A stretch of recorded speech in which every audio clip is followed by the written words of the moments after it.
ہم لوگ الجھ گئے ہیں، بہت بڑے قیدی ہیں اپنے آپ کے، بڑے قیدی ہیں، سارا دن اپنی خواہشات کی تکمیل میں بھاگے رہتے ہیں، بڑے بڑے سونے نوجوان۔ میں ان پہ تنقید نہیں کرتا، مجھے ان پہ ترس آتا ہے۔ جب میں رات کے اندھیروں میں انہیں ٹیلی فون لے کے چوکوں میں کھڑے دیکھتا ہوں تو مجھے رحم آتا ہے۔ میں کہتا ہوں دیکھو، نفس کی خواہش کے پیچھے یہ کیا مثلا آخر کیا ہے اس میں؟ ایک عورت کے پیچھے تباہ کر لیا اپنے آپ کو، یعنی زیادہ سے یہ کوئی مقصود ہے؟ یہ کوئی مقصد حیات ہے جس کو مقصد بنا لیا ہے؟ میرے عزیز بات کو سمجھ لیں، اتنا خوبصورت آدمی ہے اور اتنا اس کا اونچا قد کاٹ ہے، اور کیا کس کے پیچھے یہ بھاگا ہوا ہے؟ بڑا سمجھدار، دانشور، عقل مند آدمی، ذی روح بندہ، لیکن اس کا سٹیٹس آپ یہ ملاحظہ کریں کہ وہ 20-40 ہزار کی خاطر جھوٹ بولتا ہے، دھوکہ دیتا ہے، فریب اور فراڈ کرتا ہے۔ ہم اپنی نفسانی خواہشات کے پیچھے اس طرح بھاگتے ہیں کہ ہم اصل سے رہ جاتے ہیں۔ میری باتوں کی سمجھ آ رہی ہے آپ حضرات؟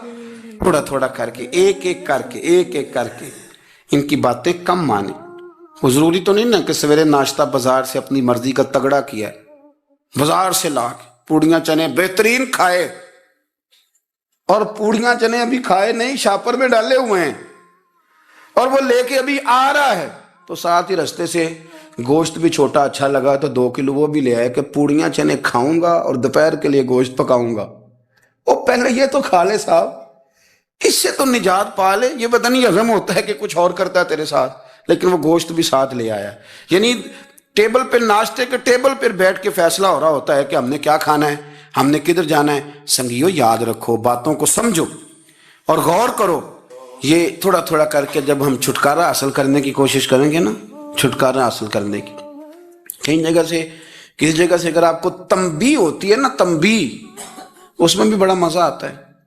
اس میں بڑا، ہمارے ایک بزرگ تھے تو ایک دن نا میں گیا تو کہنے لگے الحمدللہ آج میں بڑے سکون میں ہوں۔ میں نے کہا جی وہ کیا ہوا؟ کہنے لگے میں اپنے آپ کو بڑا پیر صاحب سمجھنے لگ گیا تھا۔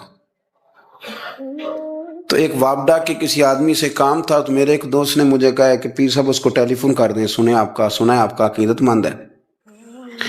میں نے اس بندے کو ٹیلی فون کیا تو کہتا ہے پیر صاحب میں عزت آپ کی بڑی کرتا ہوں پر یہ کام نہیں ہو سکتا۔ کہتے ہیں جب اس نے مجھے کہا نا تو کچھ بھی نہیں، تو مجھے بڑا مزہ آیا ہے، ورنہ میرا تو نفس پھول گیا تھا۔ میں تو سمجھتا تھا کہ جو میں کہتا ہوں ویسے ہی ہو جاتا ہے۔ کہتے اس نے تھوڑا سا نا مجھے لیول میں کیا ہے، مجھے مزہ آیا۔ یہ لوگ نا اپنے اوپر بوجھ ڈالتے تھے، یہ تھوڑا تھوڑا پیچھے ہٹتے تھے، یہ سمجھتے تھے کہ اس طرح تو ہماری تکمیل رہ جائے گی۔ صبح سے شام تک اگر اسی نفس کی باتیں مانتے جائیں گے تو خرابی کرے گا۔ دولت کا نشہ ہے بھائی، دولت کٹھی کرنے والا کسی جگہ سیر نہیں ہوتا، حسن کا نشہ ہے، حسن کا نشہ ہے۔ حضرت ابوبکر شبلی رحمۃ اللہ علیہ فرمایا کرتے تھے جو تیری بیٹی کو خوبصورت سمجھ کے اس کے ساتھ نکاح کرنا چاہے اسے بیٹی نہ دینا۔ حضرت جی کیوں؟ فرمایا حسن تو تھوڑے دن کے بعد ختم ہو جائے گا، پھر وہ اس کی قدر نہیں کرے گا، وہ تو کہیں اور منہ مارتا پھرے گا۔ حضرت ابوبکر شبلی رحمۃ اللہ تعالی علیہ کی بیٹی خوبصورت تھی، ایک نوجوان کہنے لگا میرا نکاح کر دیں۔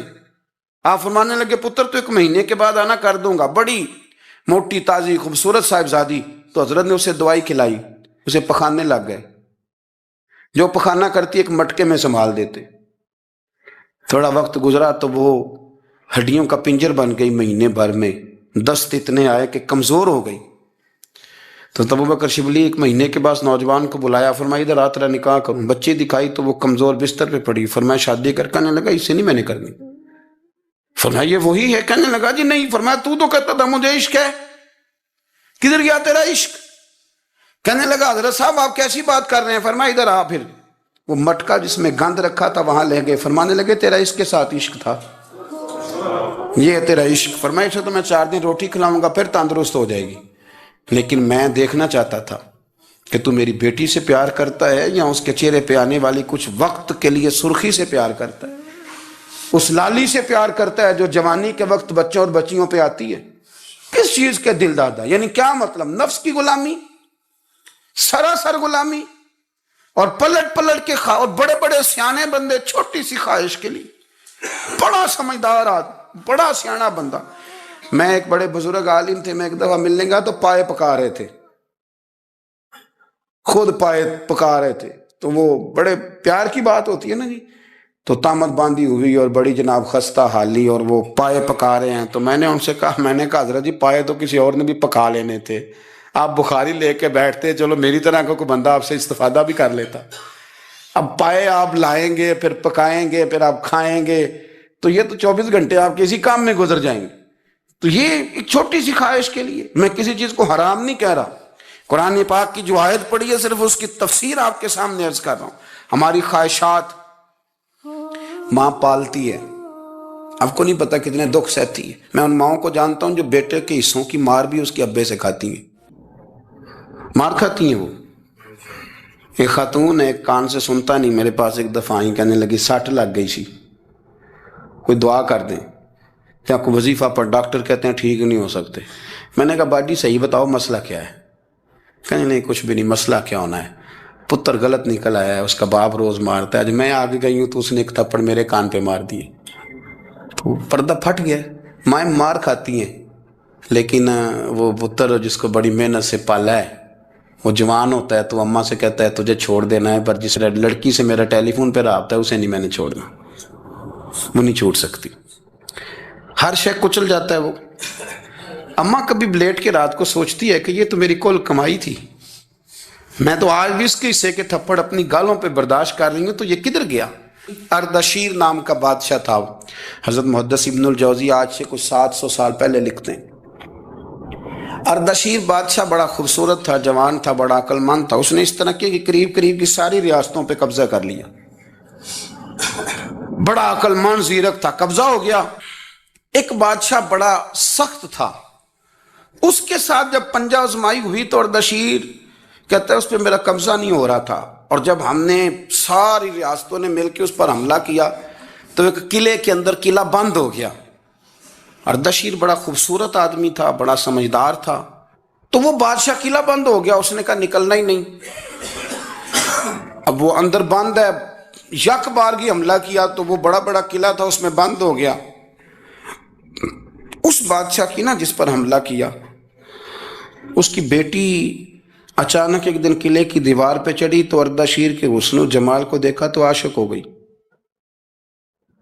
اور اپنے ہی باپ کے خلاف اسے کہنے لگی کہ اگر تو میرے ساتھ شادی کا وعدہ کرے نا تو میں تجھے رستہ بتاتی ہوں حملہ کرنے کا. اس نے کہا میرا وعدہ رہا، تو رستہ بتا. اس نے رستہ بتایا اس لڑکی نے، اور بادشاہ نے حملہ کیا تو اس کا باپ قتل کیا، اس علاقے پہ قبضہ کیا شادی کے وعدے پر. ہاں نفسانی خواہش بندے کو اندھا کر دیتی، نہیں سمجھ آتی اس کو میں کدھر جانا ہے، اندھا کر دیتی. حملہ کیا، اور جب اس لڑکی کو لے کے آیا نا اپنے محل میں، تو پہلے دن شادی کی پہلی رات تھی، تو بستر بچھایا کنیز نے، تو وہ کبھی کروٹ ادھر بدلتی کبھی ادھر بدلتی. تو بادشاہ کہنے لگا کیا ہے؟ کہنے لگی بستر میں کچھ ہے، مجھے تکلیف دے رہی. اس نے چراغ جلائے اور جب بستر اٹھایا تو ایک اتنا سا دھاگا نکلا. دھاگے سے عموماً تکلیف نہیں ہوتی. تو اس نے کہا تو اتنی نرم و نازک ہے کہ دھاگا. کہنے لگی میرا باپ نا میرے ساتھ اتنا پیار کرتا تھا کہ روز میرا بستر بھی خود بچھاتا تھا، اور اس نے آلہ رکھا ہوا تھا، وہ ناپتا تھا کہ کوئی پایا اونچا نیچا تو نہیں، میری بیٹی کا بیلنس سوتے وقت خراب نہ ہو جائے، اور میرے لیے گوشت اور کپڑے بھی خود پسند کر کے لاتا تھا، کھانے پینے کا خود خیال کرتا تھا. اردشیر کہنے لگا اچھا وہ اتنا پیار کرتا تھا، اور پھر تو نے اس کے ساتھ کیا کیا؟ کہنے لگا بلاؤ کنیزوں کو بلایا، فرمایا اس کو اٹھاؤ اور جلاد کے پاس لے جاؤ، اسے کہو کہ اس کے بال ایک گھوڑے کے ساتھ باندھے، پیر دوسرے گھوڑے کے ساتھ باندھے، اور ایک گھوڑا ادھر بھگا دے کدھر بھگا دے. یہ جس کے باپ نے اتنا پیار کیا، یہ نفس کی اتنی غلام ہے کہ اس کی وفادار نہیں رہی تو میری وفادار کیسے بنے گی؟ جس نے اتنے نازوں سے پالا کہ دھاگا اسے برداشت نہیں. او یارو یاد رکھو، اگر نفس کی غلامی کرو اور بڑے بڑے وفاداروں کو چھوڑ کے غلامی کرو تو پھر کہو وفادار مل جائیں. کوئی بول اب لڑا نہ بول بیٹھی ہوں دے خصم ناراض بڑ بولیاں دے، کہاں سر کھائے تے بلبل ٹھنڈ پائے. بڑے فرق نہیں سجنا بولیاں دے، جڑیاں خصماں دی وچ رضا وسن، بھاگ جاگ جاندے انہاں گولیاں دے. آپ ادلیاں نو سردار پین تکے، تے شرما والیاں نو چوٹے ڈولیاں دے۔ اپنے نفس کے پیچھے چلو گے تو یہ تباہی ہے۔ جب ہم نے کسی سے وفا نہیں کی تو یہ کیا امید ہوئی کہ دنیا ہم سے وفا کرے گی؟ اللہ رسول کی مرضی کے مطابق اصول پسند زندگی بنائیں، ایک ایک کر کے اپنی خواہشات سے پیچھے ہٹیں، تھوڑے پہ گزارا کرنا سیکھیں، اپنے نفس کو سمجھائیں۔ ضروری نہیں کہ روٹی ہر وقت مزے کے لیے کھائی جائے، کبھی کمر سیدھی کرنے کے لیے خشک روٹی بھی کھا کے دیکھو، کبھی سادہ کھانا اس پہ بھی اکتفا کرو، کبھی تھوڑا کھا کے اچھے طریقے سے سادے کمرے میں بھی اللہ کو یاد کر کے دیکھو۔ نفس کے پیچھے نہ بھاگیے گا، تباہی کرے گا۔ اگر انسان جانوروں کی طرح عقل اور شعور سے کام نہ لے اور نفسانی خواہشات کے پیچھے بھاگے تو جانوروں سے بدتر ہو جاتا ہے۔ اور اگر وہ عقل و دانش سے، فہم و فراست سے کام لے، نفسانی خواہشات کو کچل کر اللہ اور اس کے پیارے رسول صلی اللہ علیہ وسلم کے احکامات پر عمل کرے تو فرشتوں سے افضل ہو جاتا ہے۔ انسان کے وجود میں اللہ نے جن چیزوں کی خواہش پیدا کی ہے، اللہ فرماتے ہیں ان کی خواہشیں پوری کرو، پر نفسانی خواہش کو اصولوں کی بنیاد پر پورا کرو۔ اس کا ایک اصول بناؤ۔ کھانا کھانے کو دل کر رہا ہے، پر ایک اصول کے تحت ہی کھانا ہے نا۔ اگر بے اعتدالی سے کھایا جائے گا تو انسان بیمار ہو جائے گا۔ انسان نے سونا ہے، لیکن اگر وہ ہر وقت سوئے گا تو پھر اصول خراب ہوں گے، پیچیدگی پیدا ہوگی، مشکلات اس کے لیے بڑھ جائیں گے، وہ خرابی اس کے لیے آئے گی بہت ساری۔ اصول کے تحت وہ سوئے، باتیں کرنی چاہیے، باتیں کرنے کا حکم دیا گیا ہے۔ نفسانی چیزوں سے بڑھ کر اصول پسندی آپ کو مضبوط کرے گی، مستحکم کرے گی۔ دیکھیں نا، شریعت، دین، ہمارا دین درمیانہ دین ہے، وسطی امت ہے، ہمیں امت وسط بنایا گیا۔ مرید سے نذرانہ قبول کر لینا یہ سنت ہے، لیکن اس سے لالچ کرنا حرام ہے۔ اس سے کوئی چیز قبول کر لی یہ سنت ہے، سرکار بھی قبول کر لیتے تھے، لیکن لالچ کرنا۔ اب یہاں اصول پسندی ہے، یہ اصول پسندی ہے کہ آپ اس میں فرق کر کے رکھیں کہ سنت کیا ہے اور لالچ بات ایک ہی ہے، لیکن کبھی وہ سنت ہے اور کبھی وہ۔ اب اس میں آپ نے اصول پہ قائم رہنا ہے، اصول پہ۔ میرے رسول کریم صلی اللہ علیہ وسلم پر اللہ کریم نے قرآن مجید نازل فرمایا تو سورہ صاد کے اندر ارشاد فرمایا وَلَا تَتَّبِعِ الْهَوَىٰ، خواہشوں کے پیچھے نہ چلنا۔ ذرا قرآن مجید کی ترتیب دیکھیے، خواہشات کے پیچھے فرمایا فَيُضِلَّكَ عَنْ سَبِيلِ اللَّهِ، ورنہ یہ تمہیں اللہ کے رستے سے بہکا دیں گی۔ بہک جاؤ گے، خواہشوں کے پیچھے چلو گے، یہ تمہیں اللہ کے رستے سے تم بہک جاؤ گے۔ اگر تم اندر کی بات مانو گے، زبان کے چسکے کی بات مانو گے، بہت اعلیٰ کھانے کی بات مانو گے، پینے کی بات مانو گے، تو اللہ کے رستے سے بہک جاؤ گے۔ فرمایا ان الذین یضلون عن سبیل اللہ، بے شک وہ لوگ جو اللہ کے رستے سے بہک گئے۔ پہلے فرمایا بہکاتا کون ہے؟ نفس، تمہاری خواہشات تمہیں بہکاتی ہیں، اور فرمایا بے شک پھر جو لوگ بہک گئے لہم عذاب شدید بما نسوا یوم الحساب، فرمایا پھر ان کے لیے شدید عذاب ہے اس لیے کہ انہوں نے آخرت کے دن کو بھلا دیا ہے۔ اب اس آیت کا مفہوم ذرا سمجھیے۔ فرمایا خواہشوں کے پیچھے نہ چلنا تمہیں اللہ کے رستے سے بہکا دیں گی، اور فرمایا بے شک ان کے لیے سخت عذاب ہے جو اللہ کے رستے سے بہک گئے۔ اور کیوں سخت عذاب ہے؟ اس لیے کہ انہوں نے آخرت کے دن کو بھلا دیا۔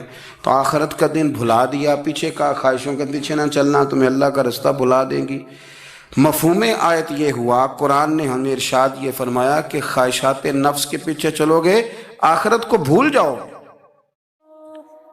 تمہارے ذہن میں یہ بات نہیں رہے گی کہ میں نے مرنا بھی ہے۔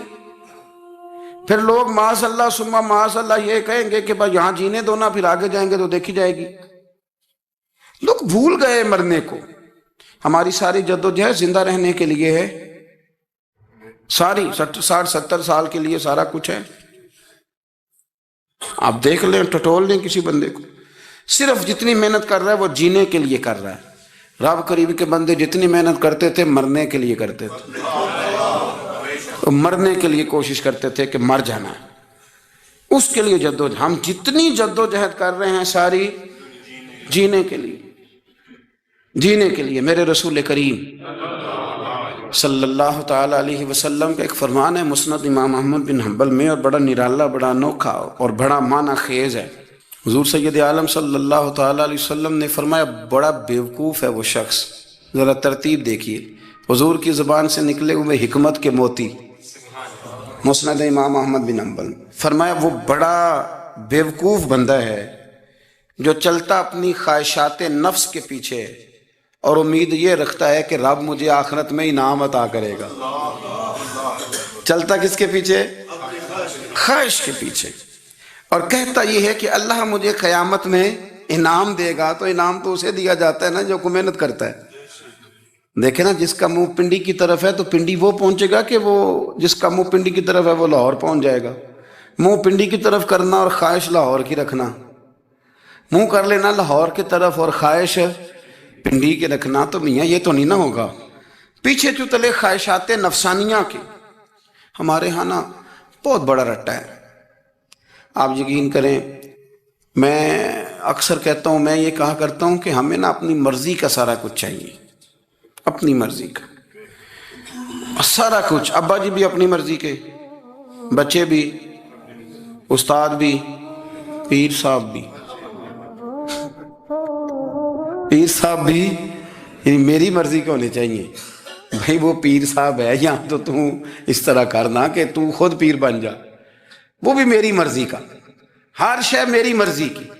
بلکہ قرآن مجید کے 13ویں پارے میں تو رب فرماتا ہے لوگوں نے نفس کی خواہش کو خدا بنا لیا ہے. نفس کی خواہش کو خدا بنا لیا، اس کے پیچھے بھاگتے ہیں. اپنی خواہشات تھوڑی تھوڑی کم کریں، زندگی میں تھوڑی کم کریں. پرانے کپڑوں پہ بھی ایک سیزن نکال کے دیکھیں. ایک وقت کا کھانا جو اپنا آپ کا من بڑا چاہ رہا ہے نا، تو ایک وقت کا کھانا صرف اللہ کی رضا کے لیے کسی غریب کو دے کے دیکھیں. میں ایسے سینکڑوں اور ہزاروں لوگوں کو جانتا ہوں جن سے میں پوچھوں نا گھی کس بھاؤ ہے تو انہیں کوئی نہیں پتا. میں نے 2-4 نہیں کہے، میں نے سینکڑوں اور ہزاروں کہے ہیں. میں جانتا ہوں ان کو نہیں پتا چنے کی دال کا ریٹ کیا ہے، نہیں پتا. اور میں ایسے بھی سینکڑوں اور لاکھوں کو جانتا ہوں کہ جس کی بیوی رات کو خامند کو کہتی ہے کہ جو سویرے گھی لائے تھے وہ ختم ہو گیا، سویرے بچوں نے اسکول جانا ہے تو پراٹھے پکانے کے لیے گھی کوئی نہیں. تو درمیان والا بیٹا تو خشک روٹی بھی نہیں کھاتا. دیکھو نا، ہم سیاست کی بات کر رہے ہیں، فلانے کا فیصلہ ٹھیک ہے کہ نہیں، اور ایک ہمارے محلے میں وہ گھر بھی ہے جو سویرے یہ ڈسکس کر رہے ہیں کہ بچوں کے لیے گھی نہیں ہے، انہوں نے اسکول. یہ سارے تبصرے، یہ ساری باتیں، یہ لمبے چوڑے، یہ تو پیٹ بھر کے روٹی کھانے کے مسئلے ہیں.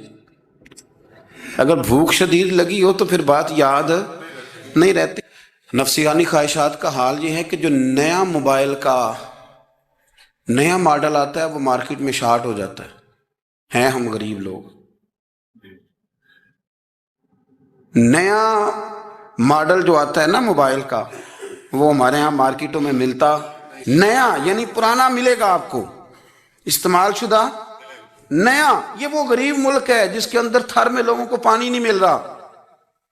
اور میرے نفس کی خواہش یہ ہے کہ کہیں مجھ سے پہلے، میں نے اپنے کانوں سے سنی ہے بیویاں کپڑے خریدتی کپڑے کی دکانوں پہ، کہنے چھاڑ ہے تو ڈیزائن بڑے لوگوں پا لیا ہے، وہ دے جو بھی کسی نے. جو میرج ہال زیادہ مہنگا بنتا ہے نا اس میں رش زیادہ ہے. سستے میرج ہالوں کے اندر رش، جائیں جا کے تجزیہ کر لیں، میں آپ کو نتیجہ نکال کے دے رہا ہوں. او بھائی کدھر ہے وہ غریبی، کدھر ہیں وہ غریب لوگ؟ وہ تو پتہ نہیں بیچارے کہاں سو گئے، کونوں میں لگ گئے، وہ تو سانس بھی نہیں لیتے. ہماری خواہشات نفسانیہ اتنی بڑھ گئی ہیں، اتنی بڑھ گئی ہیں. دنیا کے اندر جو گناہ ہو رہے ہیں یہ روزی روٹی کے لیے نہیں ہو رہے. روزی روٹی تو اللہ دیتا ہے. جو لوگ جسم فروشی کر رہے ہیں، یہ جو لوگوں کی تجارت کر رہے ہیں، دھندے ہو رہے ہیں، تو روزی روٹی کے لیے نہیں، نفسانی خواہشات کے لیے. یہ کاروں اور بنگلوں کے لیے سارا کچھ ہو رہا ہے. یہ جائیدادوں کے لیے ہو رہا ہے، یہ نیا پیٹرول پمپ لگانے کے لیے کوشش ہو رہی ہے، یہ ساری جدوجہد. مطلب آپ دیکھیں نا، ہمارے یہاں ایک گھر ہوتا ہے، گھر کے باہر ایک لان ہوتا ہے، اس سے صبر نہیں آتا تو اس کے بعد پھر فارم ہاؤس ہوتا ہے، ڈیرا ہوتا ہے، اس کی الگ ہمیں ضرورت ہے. نہ اتنے پیر نہ دنیا کے اندر آپ پساریں کہ دنیا سے جانے لگیں تو یارو کٹھے ہی نہ کر پائیں. نہ اتنے نہ، اپنی زندگی مختصر، محدود، تھوڑا سا، تھوڑی خواہشات، گنے ہوئے پیسے، نفع تلے کام. میں آپ کو صحیح بتاتا ہوں، جیسے جیسے انسان بڑا ہوتا جاتا ہے وہ الجھتا جاتا ہے، اس کے مسائل بڑھتے جاتے ہیں. آپ دیکھ لیں ہمارے ہاں لوگوں کی آمدن تھوڑی نہیں، خرچے زیادہ ہیں. مسائل اخراجات کے، آمدن کے تھوڑے ہیں. میرے رسول کریم صلی اللہ تعالی وسلم کے قربان جاؤں، مدینے والے حبیب نے کمال کر کے ہمیں دکھایا. حضور سید عالم علیہ السلام نے فرمایا میں تو بھوک لگنے پہ روٹی کھاتا ہوں، میں تو بھوک پوری لگ جائے تو کھاتا ہوں، اور فرمایا پوری بھوک مٹتی نہیں تو میں ہاتھ کھینچ بھی لیتا ہوں، میں شکم سیری نہیں کرتا. ہم تو ٹائم دے کے روٹی کھاتے ہیں، یہ نہیں کہتے بھوک لگی، کہتے 7 بج گئے، ناشتے کا ٹائم ہو گیا، اب 2 بج گئے، اب دوپہر کے کھانے کا یعنی ٹائم ہو جاتا ہے، بھوک لگے نہ لگے. اب مغرب ہو گئی تو شام کے کھانے کا. اپنی خواہشات کو سمیٹو ورنہ یہ غلام بنا لے گی. میں آپ کو صحیح بتاتا، بچپن میں، جوانی میں جن لوگوں نے خواہشوں کو نہیں نہ سمیٹا، میں کچھ ایسے لوگوں کو جانتا ہوں بڑھاپا آ گیا ہے، اب وہ چاہتے ہیں کہ ہم وہ غلطی چھوڑ دیں، پر وہ رچ بس گئی ہے. ان کے بچے انہیں کہتے ہیں ابا بس کر، لوگ شکایتیں کرتے ہیں، لیکن چونکہ جوانی میں کنٹرول نہیں کیا تو بڑھاپے میں کیسے ہوگا. ہماری خواہشات ہمارے لیے مصیبت بن گئی ہیں. ہم کچھ ایسی بری عادتیں تھیں جن کے پیچھے لگ گئے تو تباہ ہو گئے. واپس آئیں. میرے رسول کریم سید عالم صلی اللہ علیہ وسلم کے غلاموں نے نا اپنی زندگی کو محدود کر کے رکھا، محدود. حضرت سلمان فارسی رضی اللہ تعالیٰ عنہ حضرت عمر سے ملنے آئے. جناب عمر کہنے لگے یار بڑا کام کا بندہ ملنے آیا ہے، کوئی مطلب کی بات ملے گی. جی کہنے والے بھی بڑے ہوتے ہیں نا، تو ان کا ویسے بھی حق نہیں بنتا کہ وہ جا کے بتائیں. کچھ ہوتے ہیں جو دوست ہوتے ہیں، جو بڑے ہوتے ہیں، وہ کئی دفعہ کچھ باتیں بتاتے ہیں، اصلاح کرتے ہیں، اس میں مزہ آتا ہے. حضرت عمر فاروق نے حضرت سلمان فارسی رضی اللہ تعالیٰ عنہ سے کہا یار بڑے دنوں کے بعد آئے ہو تو یہ تو بتاؤ میرے اندر کوئی غلطی تو نہیں؟ میں حکومت کر رہا ہوں، لوگ سارے عدل انصاف کی باتیں بتا رہے ہیں، میرے تقوی کی باتیں سنا رہے ہیں، کوئی غلطی؟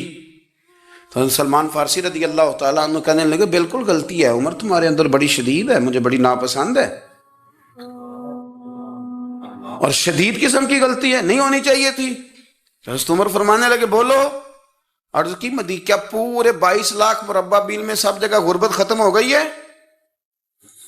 حضرت عمر کہنے لگے نہیں. تو فرمانے لگے مجھے پتہ چلا ہے کہ جب تمہارے پاس دوپہر کا کھانا آتا ہے تو سالن کے ساتھ چٹنی بھی آتی ہے. یہ غلطی نہیں؟ تمہاری حکومت میں 22 لاکھ مربع میل، 24 لاکھ مربع میل سارے بندے پیٹ بھر کے روٹی کھانے لگے ہیں. عرض کی نہیں. تو فرمانے لگے حضرت سلمان فارسی عمر پھر تو 2 سالن کھاتا ہے ایک وقت میں، اللہ سے ڈر نہیں آتا؟ تو جناب عمر فاروق رو پڑے. یہ بالکل جائز تھا. اس بات سے اگر کوئی منع کرتا ہے تو جائز نہیں دین میں، یہ بھی میں آپ کو بتا دوں. آپ کے پاس جائز پہلے 6 سالن کھائیں، میں کون منع کرنے والا، پر وہ عمر تھے نا، عمر کا منصب اور ہے. حضرت سلمان فارسی نے جب کہا تو عمر رو پڑے، کہنے لگے تو میرا سنگی ہے، میرے لیے دعا کر، میں اللہ کی بارگاہ میں توبہ کرتا ہوں، آج کے بعد یہ غلطی نہیں دہراؤں گا. اپنی خواہشات کو اتنا اصول پسندی کا نام نہیں، دور دور تک نام نہیں اصول پسندی کا. حضرت سیدنا بہلول دانا، بندہ سادہ تھا تو نام اس کا دانا تھا. آپ بیٹھے تھے تو ہارون رشید کا لشکر آنے لگا تو وہ ایک بندہ دوڑا آیا، کہنے لگا بابا رستے سے اٹھ جا، ہارون رشید آ رہا ہے. تو آپ فرمانے لگے تو غلام ہے نا، تو نے ڈیوٹی کر دی ہے نا، اطلاع دے دیا، میری مرضی اٹھوں چاہے نہ اٹھوں، تیری ڈیوٹی پوری ہوگی، تو جا تیرا کام ہو گیا. کہنے لگا بادشاہ میں اس کا غلام ہوں، تو ناراض ہوگا، تو اٹھ جا. تو بادشاہ کہنے لگا تو اس کا غلام ہے تو وہ میرے غلام کا غلام ہے، اور اگر تجھے زیادہ دقت ہو تو اسے جا کے بتا دینا، بے شک میں کو ڈرتا نہیں اس سے.